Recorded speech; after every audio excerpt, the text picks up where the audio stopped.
আসসালামু আলাইকুম। এমন ভাগ অঙ্ক দেখলে অনেকেরই মাথার উপর দিয়ে যায় যে কিভাবে ভাগ অঙ্কগুলো করব। তো এই ভাগ অঙ্ক করাটা আসলে একবারে সিম্পল। আসল কথা হচ্ছে নামতা জানলেই আসলে ভাগ অঙ্ক করা যায়, অথবা যোগ অঙ্ক পারলেও কিন্তু ভাগ অঙ্ক করা যায়, খুব ইজি। এখন আর সিম্পল কয়েকটা টেকনিক আছে, বাট টেকনিক দিয়ে তো সব সময় কাজ করা যায় না। আমরা আগে এইভাবে টেকনিকে ব্যবহার করতাম, দাগ দিয়ে গুন্ডা দিয়ে এইভাবে কাজ করতাম, কিন্তু আসলে এগুলো দিয়ে আসলে ভাগ করলে ভাগ আসলে সব সময় হয় না। এখানে হিসাব করতেই হবে, যেহেতু হিসাব করতেই হবে আমাদের ভাগ অঙ্ক করার জন্য। তো এখানে দেখতে পাচ্ছ, এখানে আমি যদি নামতাটাকে পড়ে নেই, এখানে এটা দিয়ে আমি নামতা পড়তে পারি। যেমন আমি যদি এখানে এটার যত নামতা পড়বো, আমি কিন্তু এখানে মান পেতে থাকবো, ঠিক আছে। যেহেতু এটাকে আমি ভাগ দিয়ে ভাজ্য দিয়ে ভাগফল এখানে লিখবো, তাহলে আমি ভাজ্যকেই গুণ করব। ভাজ্যকে যতবার গুণ করে আমি এখানে অ্যান্সার বাইর করতে পারি, সেটাই হচ্ছে কথা। তো এখন আমি আসলে বোঝানোর জন্য এতগুলো কথা বলেছি। তো এখানে আসলে আমাদের এই 11কে গুণ করতে হবে। যেমন আমরা সহজে বলে ফেলতে পারি 11 দশে কত, 110।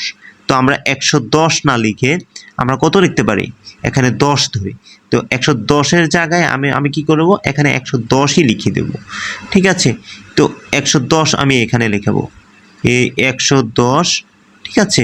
তো 110 আমি লিখে দিলাম। সরি, আমার হাতের লেখাটা আসলে একটু বাজে। তো এখানে আমি 110 লিখলাম। কত লিখলাম, 10 10-এ 100। এখানে এই শূন্য লিখে দিলাম 10, ঠিক আছে। এখন আমার পাশে কিন্তু 1 রয়ে গেছে। যেমন দেখো এখানে একে একে 1, এখানে কিন্তু বিয়োগ যাচ্ছে না, এটা তো বিয়োগ যাচ্ছে না, বাট এখানে 1 নামানো যায়, ঠিক আছে। 1 কিন্তু নামানো যায়, এটা যেহেতু এটা একে একে বিয়োগ যায়, একে একে বিয়োগ জানে তো যা আছে তাই। তো এখানে আমি এই সাইডেরটাকে তো নামাতে হবে, তো এটাকে ভাগ করাতে হলে আমাকে নামাতে হবে। তো 11 একে 11, 11 একে 11, এই 11 একে 11 হয়ে গেল। এখন আমি 1 নামিয়ে নিলাম। এখন 1কে আমি কিভাবে গেছি, 11 একে 11। এখন 11 থেকে তো 1 বিয়োগ যায় না, তো আমি এটাকে কিভাবে বিয়োগ করব। এখানে বিয়োগ করার জন্য আমি জানি কি, একে একে 1। তো 11 একে 11, 1 নামিয়ে দিলাম। এখন কি হলো, আমাকে এখানে আবার 1 দিয়ে ভাগ শেষ করে দিতে হবে, যেহেতু আমার এখানে 11 একে 11 গেছে, 1 থেকে 1 বিয়োগ গেলে 1ই হয়।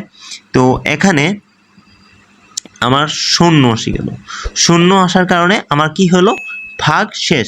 আমার অ্যান্সার বা ভাগফল কত আসছে, এটা হচ্ছে ভাগফল, ঠিক আছে। ভাগফল, ভাগফল, আর এটা হচ্ছে ভাজ্য, ঠিক আছে। এটা হচ্ছে ভাজক।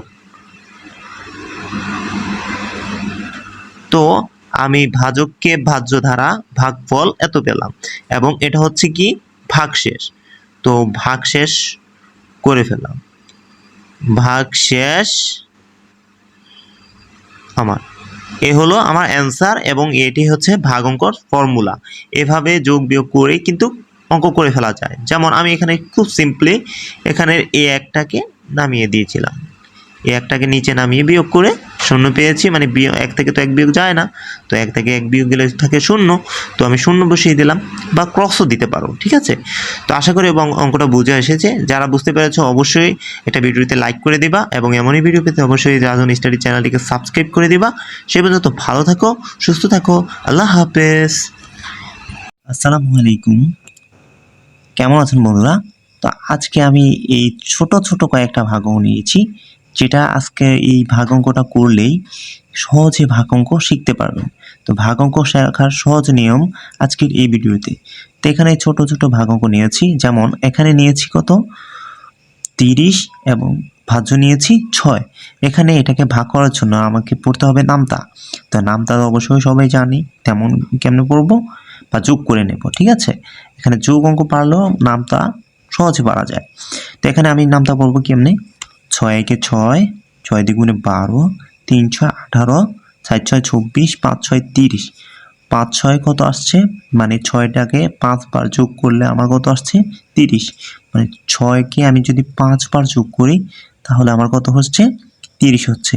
তো আমি এখানে অ্যান্সার লিখে দেব 5। মানে আমি 30কে 6টা, এই 30টা ফলকে ধরো, একটা 30টা আপেল আমি 6টা করে 5 জনের মধ্যে ভাগ করে দিতে পারবো, ঠিক আছে, এটা হচ্ছে রুলস বা নিয়ম। এখানে যদি এরপর খ নাম্বারটা দেখি, এখানে খ নাম্বারটা হচ্ছে 45।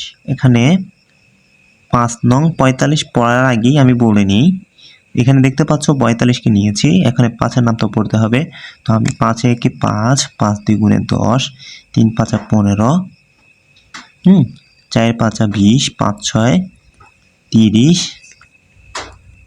5 6 30, 5 7 35, 5 8 কত 40, 5 নং 45। এখন 5 নং কত আসছে 45 আসছে, মানে আমি এই 45, ধরো এখানে 45টা আপেলকে আমি 5টা করে 9 জনের মধ্যে ভাগ করে দিতে পারবো। এখানে আমি 9 জনের মধ্যে ভাগ করে দিলাম, এটাই হচ্ছে রুলস। এরপরে ঘ নাম্বারটা দেখো, এখানে হচ্ছে 4, 4 হচ্ছে কি, এখানে 36, এখানে ভাজ্য হচ্ছে 4 আর ভাজক হচ্ছে কি 36। তো এখানে আমি এই 36কে ভাগ দেওয়ার জন্য 4-এর নামটা পড়বো। 4-এর নামটা কবার পড়বো, 4 একে 4, 4 2 গুণে 8, 3 4 12, 4 4 16, হ্যাঁ 4 4 16, 4 5 20, 4 5 20 এর পরে এখন আমরা আবার কি করব, এখানে যদি আমরা নামতা না পারি তাহলে কি করতে পারি, আমরা যোগ করে ফেলতে পারি। কিন্তু এখানে কি হচ্ছে 4 5 20, এরপরে 4 6 24, 4 7 কত হচ্ছে 28, 4 7 কত হচ্ছে 28। তোমরা কিন্তু নামতাটা খেয়াল করো, আমি কিন্তু নামতাটা পড়ে যাচ্ছি। 4 7 28, তারপরে কত আসছে 4 8 32, 4 9 4 8 32, তারপরে কত আসছে খেয়াল করে দেখো 32 কিন্তু এখানে লিখলে হবে না, এখানে লিখতে হবে এই মন বরাবর বা এর উপরে। তো এখানে যেহেতু 4 8 32 এসে গেছে, তারপরে 4 নং কত আসছে 36 কিন্তু চলে এসেছে, এখন আমি 34 লিখে দিতে পারি।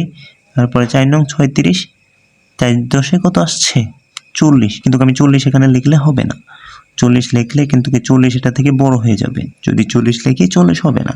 তো এখানে লিখতে হবে কত 40, এখানে আমি লিখতে হবে 36, 4 9 36, 36 মানে আমি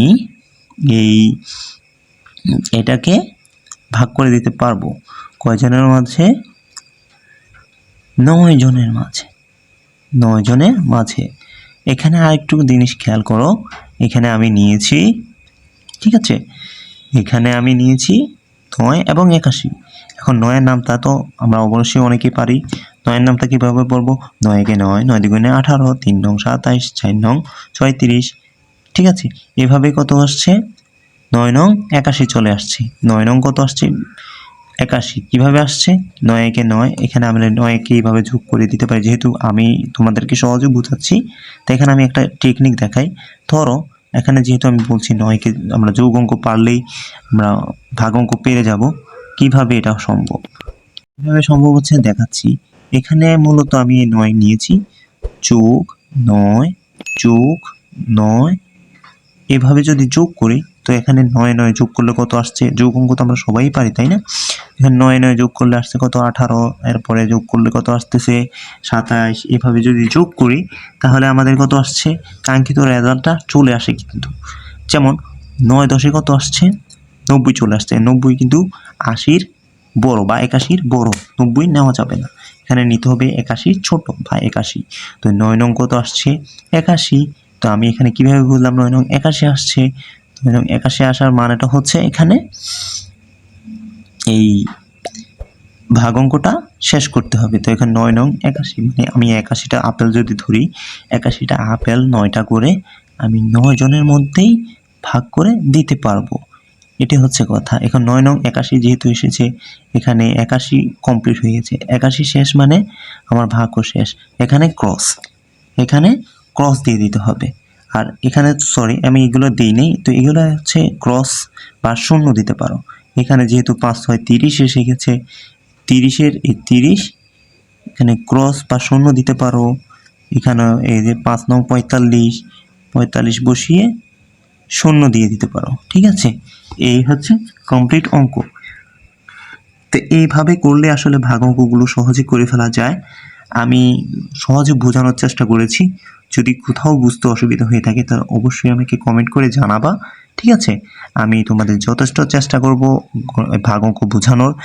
এখন আমি চেষ্টা করেছি তোমাদের বোঝানোর জন্য সহজভাবে। তো যদিও কোথাও বুঝতে অসুবিধা হয়ে থাকে অবশ্যই রাজন স্টাডি চ্যানেলটিকে সাবস্ক্রাইব করে এবং ভিডিওর কমেন্ট বক্সে জানিয়ে দাও। ঠিক আছে? আমি সবসময় এই ভাগ রিলেটেড ম্যাথ রিলেটেড সমস্যার সমাধান নিয়ে আসি। তোমরা তোমাদের সমস্যাটা আমাকে কমেন্ট বক্সে জানিয়ে দিও। তো সে পর্যন্ত ভালো থাকো, সুস্থ থাকো। আল্লাহ হাফেজ। আসসালামু আলাইকুম।